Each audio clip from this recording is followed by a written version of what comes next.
Hi guys, Chris Heaton-Harris, the Northern Ireland Secretary of State, appeared on the Sophy Ridge show on Sunday where he attempted to defend Brexit. Sophie rightly pointed out here that Britain is the only G7 economy that hasn't recovered to pre-pandemic levels. At first Harris denied it, then he pushed that he believes things will get better.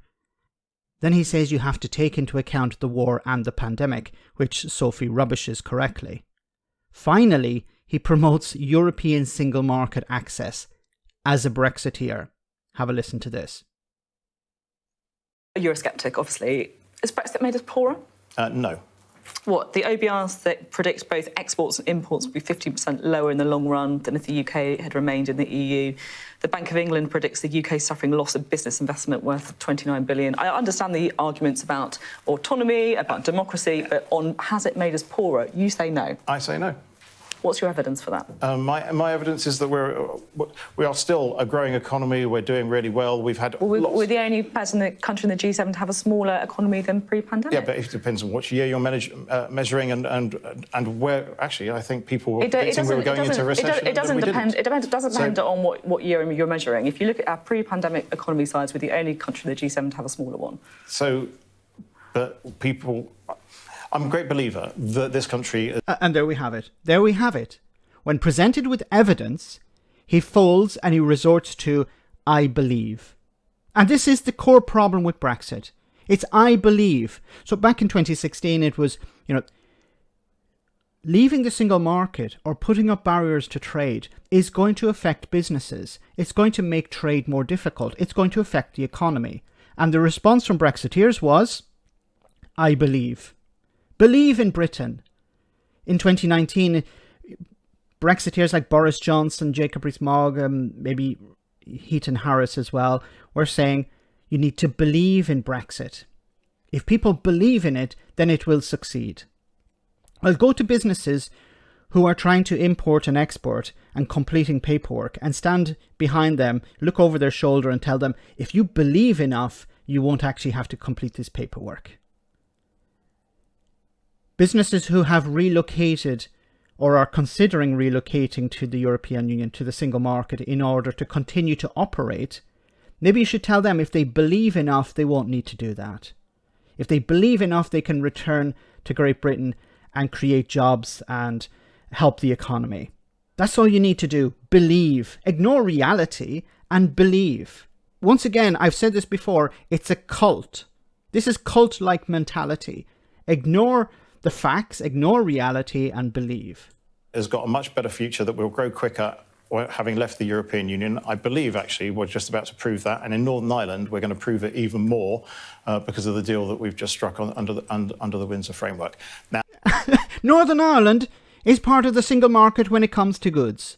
And he's talking here about how, well, we're going to prove that Brexit is a success because of Northern Ireland. How ridiculous is this? Now, I have to ask the question once again, is he stupid or is he pretending to be stupid because he thinks the voters are stupid? That the general public don't understand these things and they believe, well, if he's the Secretary of State, he must be telling the truth. Is Chris Heaton-Harris a really stupid individual? Because I have to ask these questions. Unfortunately, the journalists won't ask these questions. Does he honestly believe that? That because Northern Ireland is he ignoring the reality that Northern Ireland is part of the single market when it comes to goods? Or does he actually believe that there's some sort of benefit, Brexit benefit here for the entire UK? Now, I think it's very difficult to measure like with like because of a whole host of things that have happened since Brexit. There was absolutely a stutter after Brexit economically, but it's very difficult to measure that because COVID then came very quickly. The war in Ukraine came very quickly. But that's impacted every country, hasn't it? Not just ours. Yeah, but in very different ways, in many different ways. OK. In different ways. Yeah, because they didn't leave the single market, you idiot. Like she said, yes, the war in Ukraine has affected other countries. The pandemic has affected other countries. What is different about Great Britain in respect to other countries post-pandemic? what changed between 2019 and 2023? He can't admit it because his entire career would collapse. Once again, is he stupid or is he pretending to be? I think it has to be he's pretending to be stupid here. Because if he admits reality, he's out of a job. He's a member of the ERG, remember. I'm not sure if he's currently the president or the head honcho in the ERG. He was at one stage. But as soon as he admits that Brexit was a mistake, then his career is over. So he has to cling on to this idea that, if you believe enough, it will succeed. 3 years have passed and things have gotten worse. At what stage? Please, Chris, give us a date when Brexit will be a success. When will things get better because of Brexit? Things will get better because things have been so bad. They'll, of course, point to, see, the economy is growing. That's because of Brexit. No. You actually have to point out how the economy is better because of Brexit. Not just the economy is better because of Brexit.